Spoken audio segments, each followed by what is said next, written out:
Welcome back, everyone, to NPA Discovery, where we dive into the most unforgettable, and often unthinkable stories behind the world's greatest artists.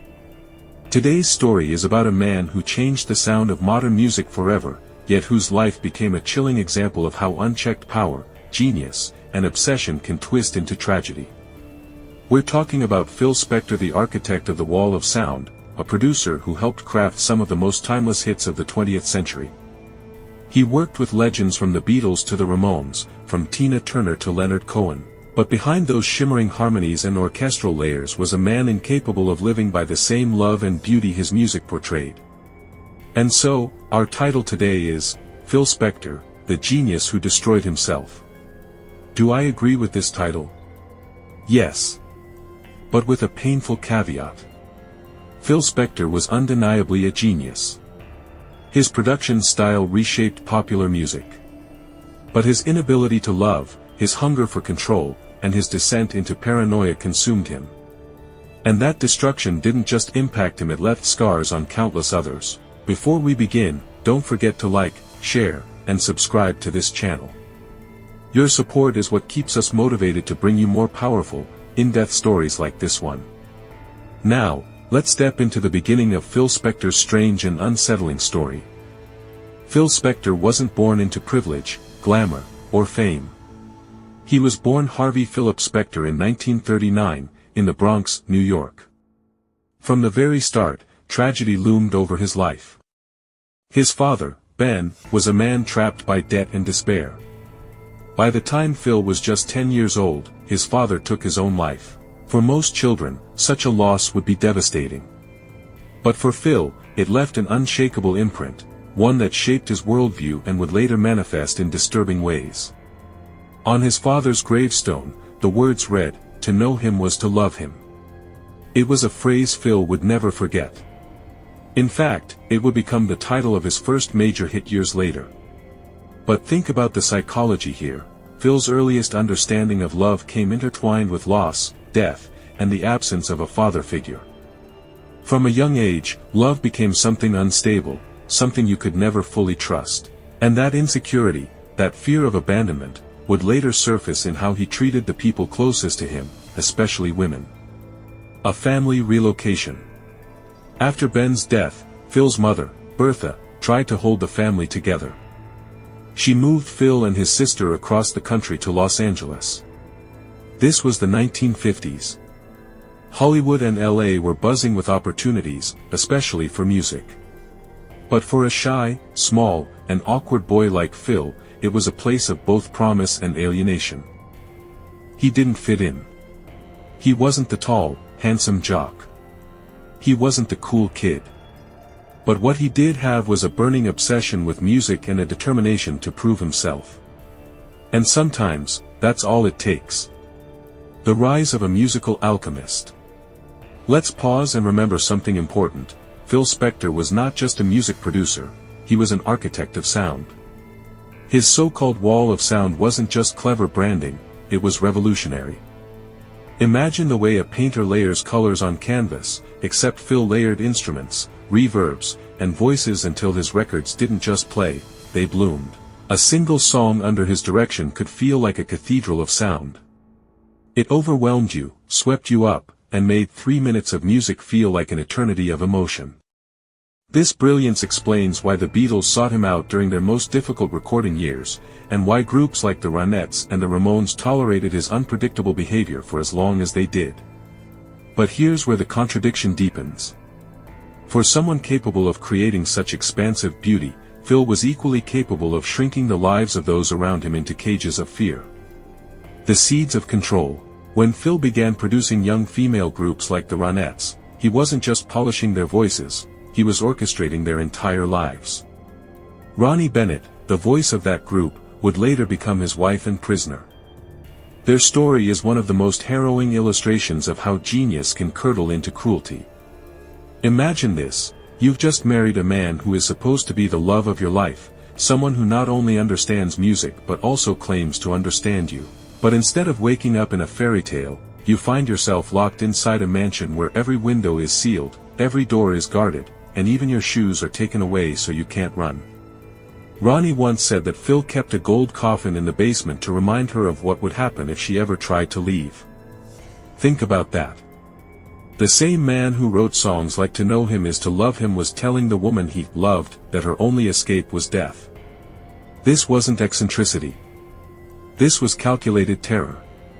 A pattern of abuse in fame. And Phil wasn't the only one.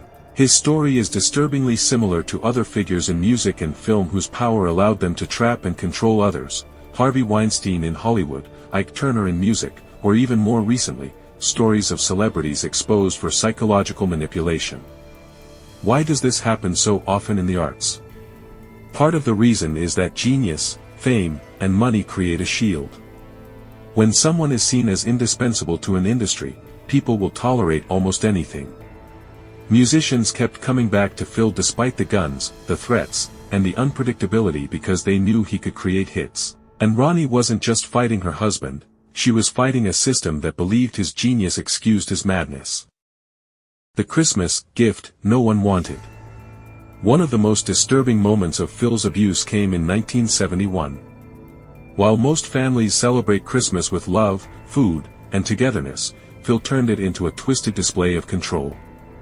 He surprised Ronnie with not one but two 5-year-old boys, adopted twins, who he presented as Christmas gifts. Now, to most people, adopting children is a gesture of compassion, a decision rooted in love and responsibility. But for Phil, these boys weren't children to cherish, they were pawns to tighten his hold on Ronnie. She later explained that she instantly recognized the cruel purpose behind this gift. He wasn't expanding their family, he was building another prison. Imagine the psychological weight of that moment. The very sight of children, symbols of innocence, became chains around her neck. This wasn't just manipulation, it was emotional warfare. The cracks in the genius.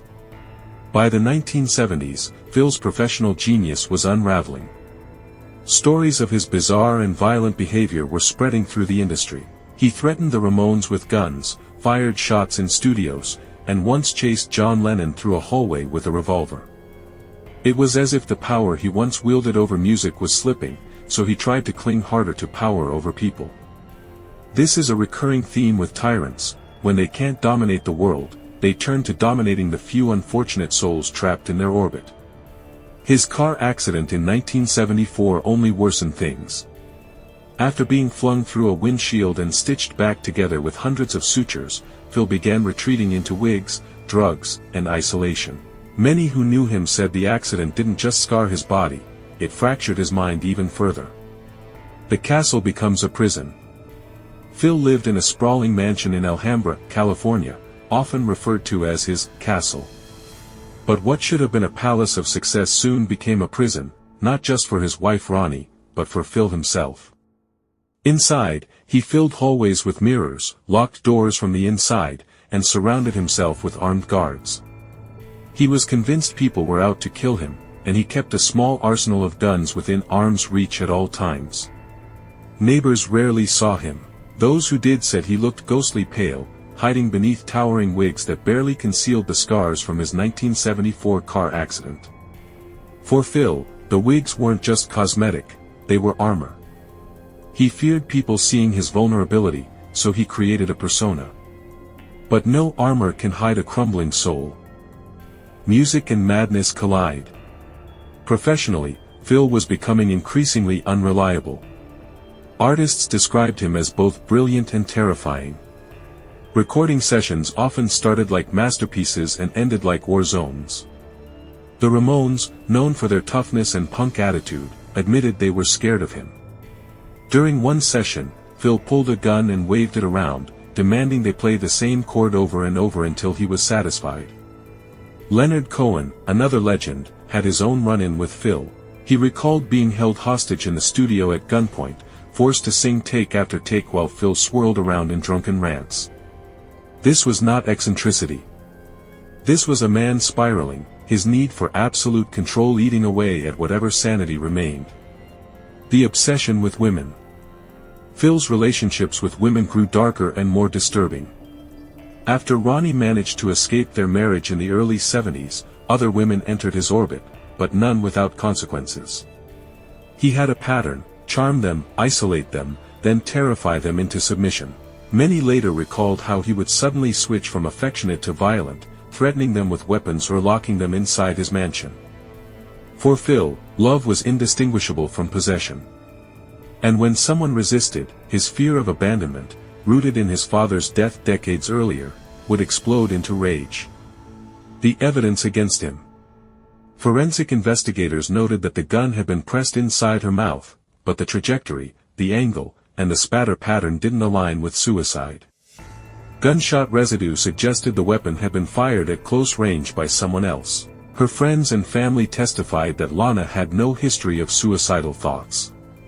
In fact, she had been excited about new job prospects and was optimistic about her future. Then came the most damning evidence: witnesses. Over decades, numerous women came forward to say Phil had pulled guns on them during drunken fits of rage. He had a pattern of threatening women with firearms when they tried to leave him. The prosecution's case was clear: this wasn't a spontaneous suicide.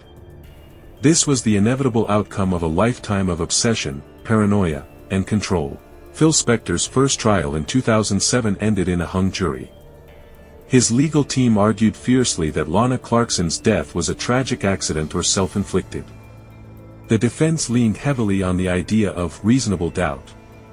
But in 2009, during a retrial, the jury found him guilty of second-degree murder. Phil Spector, once the untouchable genius of the music industry, was sentenced to 19 years to life in prison. The culture of celebrity justice. For decades, celebrities like Phil Spector seemed untouchable. Whispers of his violent behavior toward women had circulated since the 1960s. Guns pulled in studios. Girlfriends locked in bedrooms. Artists, engineers, and friends spoke about his paranoia and abuse. And yet, nothing happened. Because Spector was a genius. Because he had connections. Because he was rich, powerful, and famous. This wasn't unique to Spector. Hollywood has a long history of protecting its stars, no matter how dark their secrets. As long as the hits kept coming, the industry stayed silent. The case also highlighted something else: the hidden epidemic of abuse against women in entertainment. Ronnie Spector's memoir revealed years of entrapment, threats, and manipulation. Other women told similar stories of being held at gunpoint or terrified into staying quiet. But for decades, their stories weren't believed, or weren't taken seriously. It took the tragic death of Lana Clarkson to bring the full truth into the spotlight. When Phil was arrested, the media reflected the cultural split. Some outlets described him as a misunderstood genius, focusing on his music and eccentricity. Others called him a monster and highlighted the long trail of abuse. This divide wasn't just about Phil, it was about society's discomfort in confronting the dark side of its idols. The conviction of Spector in 2009 came at a time when the culture was beginning to shift. It showed that even a man as powerful, as legendary, as untouchable as Phil Spector could be held accountable. It foreshadowed the later reckoning of the #MeToo era, where survivors began to speak out against powerful men in Hollywood, music, and beyond. Phil Spector's downfall proved that silence doesn't last forever. Eventually, the truth finds its voice. At its core, Spector's story forces us to confront an uncomfortable question: why are we so willing to excuse genius? Why do we forgive violence, cruelty, and abuse as long as the art is beautiful? And why does society only seem to act when tragedy strikes, when it's already too late? Phil Spector's case wasn't just about murder. It was about how far the world will go to protect its icons, even when the cost is human lives. In the end, Phil Spector built walls, walls of sound, walls of power, walls around his victims. But no wall lasts forever. And when his collapsed, it revealed a man as broken as the silence that followed. Phil Spector will never be forgotten. But how we choose to remember him, that's up to us.